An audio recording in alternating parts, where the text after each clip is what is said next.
favela é um problema, né? Eu acho que eu pensava assim também, sabia? Eu acho que eu mudei um pouco isso quando, há uns dias, eu assisti a defesa de tese de doutorado de um garoto que nasceu na favela, mora na favela, e mesmo depois do doutorado vai continuar na favela. Davidson Coutinho. Ele começou a falar sobre a tese dele, dizendo que a maior parte de vocês tem certo preconceito do que é a favela. Inclusive, no Rio de Janeiro, pelo menos, se usava muito uma expressão dizendo que o dia em que a favela descer para o asfalto, quase como uma ameaça, quase como... Aí vocês vão ver o que acontece. E o Davidson diz o seguinte, que na época da pandemia, se a favela não descesse para o asfalto, a gente parava. E era verdade. Nós não teríamos comida, quem sabe nem dentro dos restaurantes, porque as pessoas que cozinham são as pessoas que vêm de lá. Nós não teríamos atendimento nos postos de saúde, quem sabe nem as pessoas poderiam nos vacinar. Nós não teríamos transporte nas ruas. Quer dizer, quem a gente é sem favela? E aí, pensando nisso, eu comecei a dizer, poxa vida, será que a gente não pode tratar um território que é uma favela, que é uma cidade, como uma cidade humana e inteligente, com os mesmos conceitos? Será que a gente não pode ter ali um parque de inovação, como se fazem os parques científicos tecnológicos pelo país? Será que nós não poderíamos pensar aquilo como um território de inovação? Será que nós não podemos usar conceitos de Living Labs como laboratórios de experiência para aprender o que acontece, o que a gente pode desenvolver ali? Então, pensando nisso, eu acho que comecei a trilhar um outro caminho. E aí esse caminho me levou a verificar quais eram os grandes problemas que nós tínhamos hoje em dia no mundo. Os grandes problemas hoje, a própria COP agora discutiu muito. E os problemas hoje no mundo estão ligados a clima e pobreza. Quer dizer, essas duas variáveis, elas são variáveis, inclusive, negativas. E elas geram um círculo vicioso, porque uma realimenta a outra.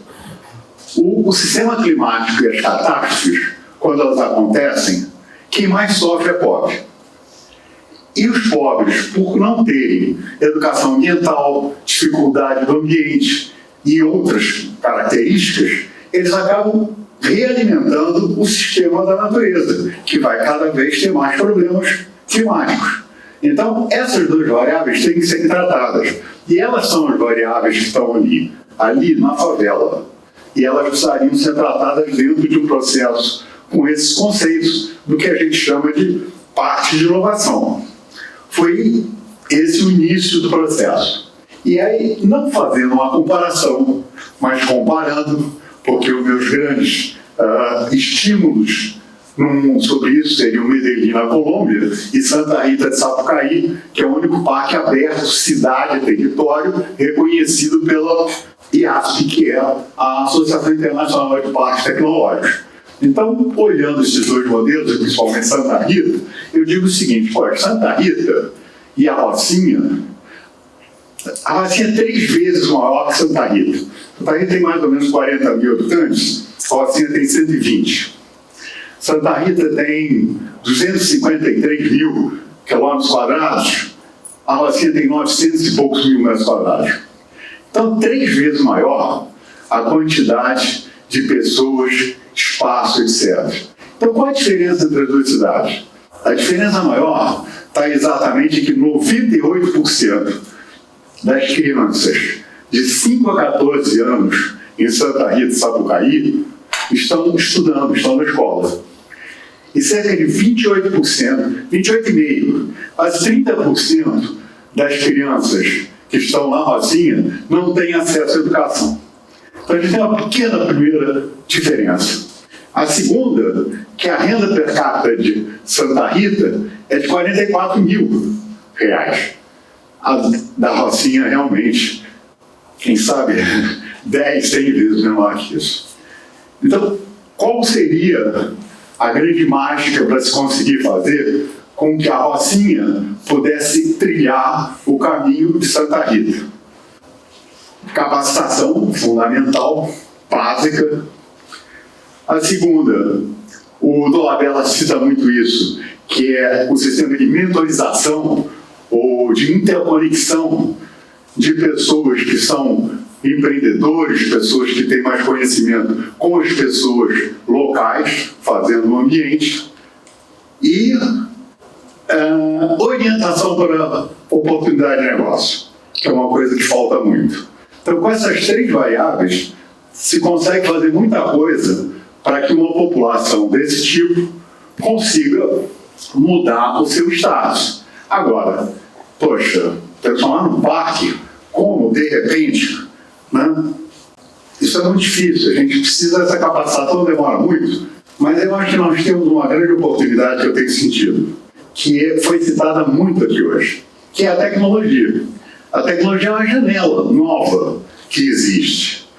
Nós não precisamos mais 14 anos para uma criança poder estar preparada a começar a aproveitar uma oportunidade e entrar no mercado. Ele hoje em dia, o professor Virgílio já falou sobre isso, se consegue muito rapidamente, através das ferramentas, internet, etc. Na favela, mais de 70% utiliza o celular. Mais de 85% dos jovens utilizam a internet pelo menos uma vez ao dia. Então, eles estão integrados. O que precisam é exatamente serem acionados e receberem subsídios para poder fazer alguma coisa. Então, na realidade, o que a gente precisa é muito conhecimento da universidade, dos centros de pesquisa, que é o que pode dar um diferencial para que essa juventude consiga aproveitar uma oportunidade e possa competir de igual para igual com qualquer outro empreendimento. Isso foi a base do princípio, tanto que todas as universidades hoje do Rio de Janeiro, federais, estaduais, participam do projeto, todas com seus núcleos de pesquisa e com vários projetos. Eu já tenho mais de 50 projetos hoje funcionando dentro dessa comunidade. Então, a universidade ela é fundamental. Dentro daquele conceito da quadro para hélice, a universidade, então, tem um papel fundamental. O governo precisa trabalhar muito nisso como política pública. Por acaso, nós tivemos ali uma oportunidade muito grande de apoio da Secretaria de Ambiente, porque o problema do ambiente é muito sério nessas comunidades. Bom, muito bem. E como é que se começa alguma coisa desse tipo? Começar uma coisa desse tipo, porque a base dos projetos de desenvolvimento de território estão ligadas a um fatorzinho que já o Fiat mostrou, que é confiança. Sem confiança não acontece nada. Mas na favela a confiança tem que ser muito maior, porque as pessoas já estão muito exploradas, se utiliza muito a favela com uma série de outros benefícios, então eles têm 10 vezes mais desconfiança. O que eu fiz? Eu pedi para um amigo meu, quando comecei o projeto, chamado Eduardo Costa, que é professor de cidades humanas inteligentes, para ir comigo até lá conversar com as lideranças. E reuni as lideranças no auditório, sentamos, eu e Eduardo, li, e aí eles estavam muito ressabiados porque a FAPESP, que é o Fundo de Amparo à Pesquisa do Rio de Janeiro, tinha aberto um edital provocando as universidades a apresentarem projetos para resolverem problemas da Rocinha. E tinham chamado do projeto de Favela Inteligente. E eles estavam indignados com isso. Pô, mas por que nós não somos burros? Por que o Favela Inteligente? E aí, então, o Eduardo senta ali, junto comigo, começa a dizer o que é uma cidade humana inteligente. Olha, uma cidade humana inteligente é onde a gente vive, onde a gente trabalha, onde a gente estuda, onde a gente se diverte. Vocês conhecem alguma coisa disso? E aí o pessoal fala assim, a favela. Então a favela já é inteligente. O que ela precisa? Competitividade. Ela precisa conseguir fazer com que os empreendimentos que aqui sejam gerados sejam competitivos. É necessário que a gente consiga fazer com que as coisas daqui consigam competir de igual para igual em outros lugares. Muitas vezes, uma organização, eu brinco um pouco, digo, poxa, se eu consigo organizar uma cooperativa de boleiras dentro da Rocinha, o que vai acontecer com todas aquelas lojas de doces, do Leblon, da Gávea, todas elas compram um bolo lá na Rocinha, são feitas pelas boleiras de lá. Se as boleiras se reunirem numa cooperativa, elas vão começar a discutir diferentemente com essas lojas. Então, o que falta é, basicamente, capacitação, orientação, mentorização, né? Esse contato e, principalmente, a parte de oportunidade de negócio. A favela não é só uma solução assim, assistencial, como se imagina. Ela roda hoje no Brasil cerca de 200 bilhões de reais. Então, financeiramente, é interessante trabalhar esse negócio. São 11 mil favelas que juntas hoje representariam o terceiro estado brasileiro. Então, alguém entrar nisso não está entrando só por parte social, não. Então, é um negócio. Muito bem. Fora isso, a favela ela é formada por classes étnicas muito distintas. São pessoas, são migrantes que chegam de outros estados, imigrantes que chegam de outros países. E eles, quando se organizam na favela, eles se organizam por grupos e muitas vezes formam coletivos. Esses grupos mantêm raízes culturais muito fortes. E essas raízes culturais, elas são muito preservadas, é muito importante isso. Quer dizer, se consegue preservar ainda na favela muita cultura que a gente já perdeu fora da favela.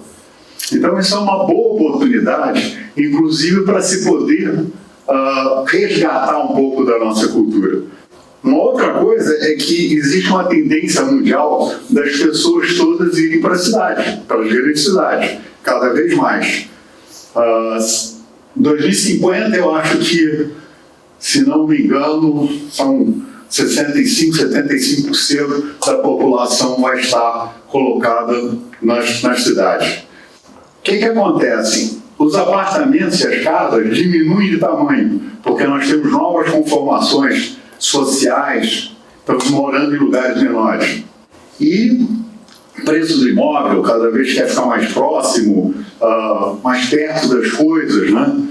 Isso faz com que a tendência em termos mundiais, isso na China, na Índia, etc., a gente vê muito, se precisa encontrar soluções de habitats muito pequenos em termos de arquitetura, ventilação e de outras soluções. A favela é um grande exemplo para isso.